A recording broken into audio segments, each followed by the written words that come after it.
नमस्कार। आज हम लोग पढ़ेंगे संविधान का भाग 2, जिसमें नागरिकता के बारे में बताया गया है।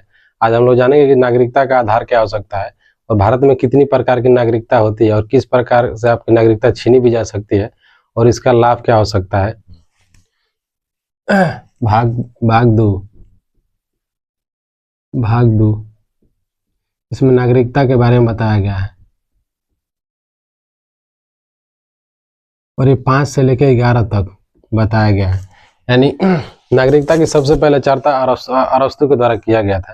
यानी नागरिकता 2 प्रकार की होती है, एक विदेशी होती है और एक देशी होती है। यानी जो नागरिकता का लाभ यही होता है कि जो व्यक्ति जिस देश का नागरिक होता है उसको वहाँ की सामाजिक, आर्थिक, राजनीतिक लाभ दिया जाता है।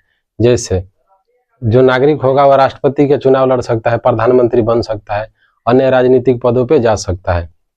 इसके आधार पर अनुच्छेद 5 में कहा गया है कि प्रारंभ में नागरिकता प्रारंभ में नागरिकता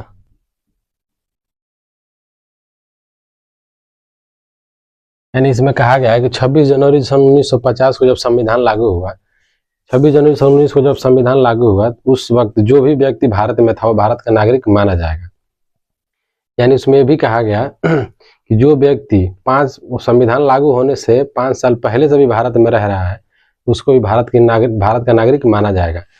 और इसमें भी प्रावधान था कि जो व्यक्ति पहले था कि जो व्यक्ति भारत में जन्म लिया हो, चाहे कोई भी व्यक्ति हो, वो भारत का नागरिक माना जाएगा। यानी 2003 में संविधान में संशोधन किया गया और इसको हटा दिया गया, क्योंकि इसमें देखा गया कि इसमें खामियां थी। खामी इसमें यह थी कि यदि कोई भी विदेशी आदमी भारत में पैदा होगा तो भारत का नागरिक बन सकता है, जिसको द्वारा इसको हटा दिया गया।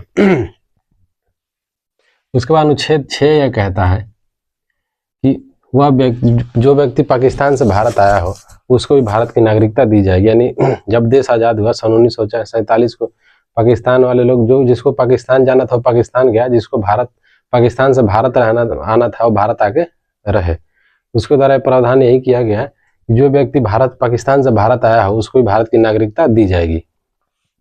फिर अनुच्छेद 7 ये कहता है कि वह व्यक्ति जो भारत से पाकिस्तान गया हो और फिर पाकिस्तान से भारत आ गया हो उसको भी भारत की नागरिकता दी जाएगी। यानी इसमें यही कहा गया कि वह व्यक्ति, यानी कोई व्यक्ति है भारत से पाकिस्तान गया और फिर वहाँ उसका मन नहीं लगा, यानी कोई समस्या हुई तो वो वहाँ आएगा तो उनको 6 महीना उनको रजिस्ट्रेशन कराना पड़ेगा और उसके बाद 6 माह उसके बाद आपको भारत की नागरिकता दी जाएगी। यानी नागरिकता का निर्धारण केंद्र सरकार के द्वारा किया था, गृह मंत्रालय, और इसमें संसदीय कानून बना सकती है। इसमें हम लोग आगे देखेंगे CAA क्या होता है, NRC क्या होता है। उसके बाद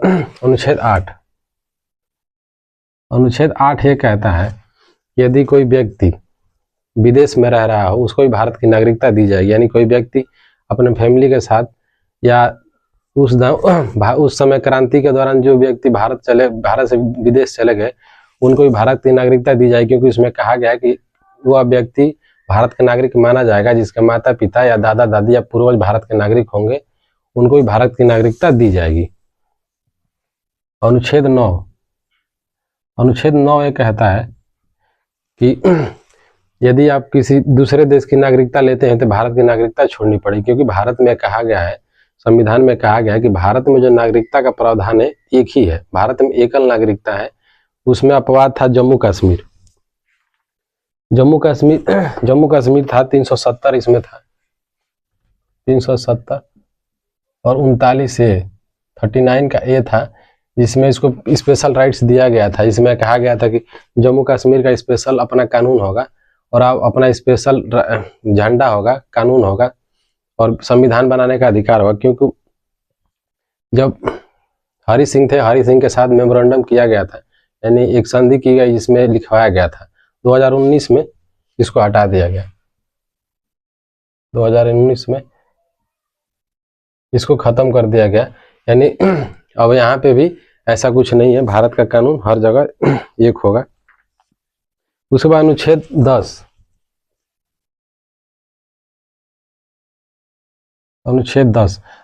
10 ये कहता है कि यदि आप नागरिकता का बना रहना, यानी यदि आप चाहें तो स्वेच्छा से अपनी नागरिकता छोड़ सकते हैं। जैसा कि यदि आपको किसी देश का नागरिकता लेनी है तो आप इस देश की नागरिकता छोड़ सकते हैं।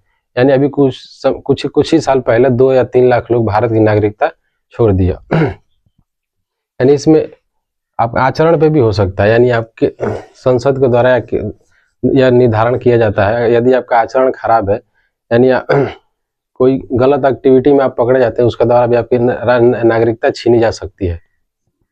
अनुच्छेद 11 ये कहता है कि नागरिकता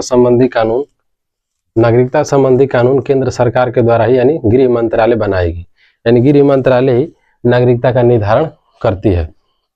उसके बाद हम लोग देखते हैं नागरिकता का अर्जन कितने प्रकार से हो सकता है। नागरिकता का अर्जन,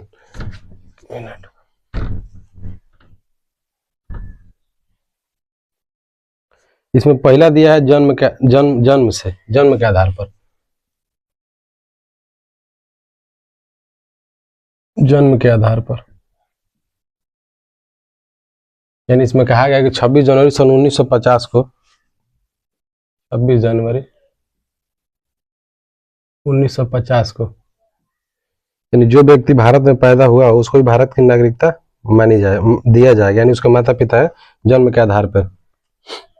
उसके बाद वंश के आधार पे भी नागरिकता प्रावधान किया गया है। इसे हम लोग को भी वंश के आधार पे ही मिला हुआ है, वंश के आधार पे हो गया। उसके बाद हो गया नागरिकता 2 प्रकार से दी जाती है, जैसे 2 प्रकार से भारत की नागरिकता पाई जा सकती है।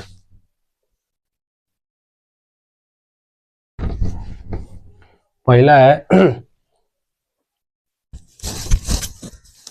एक है देशीकरण के आधार पे, देशीकरण, और दूसरा है पंजीकरण के आधार पे।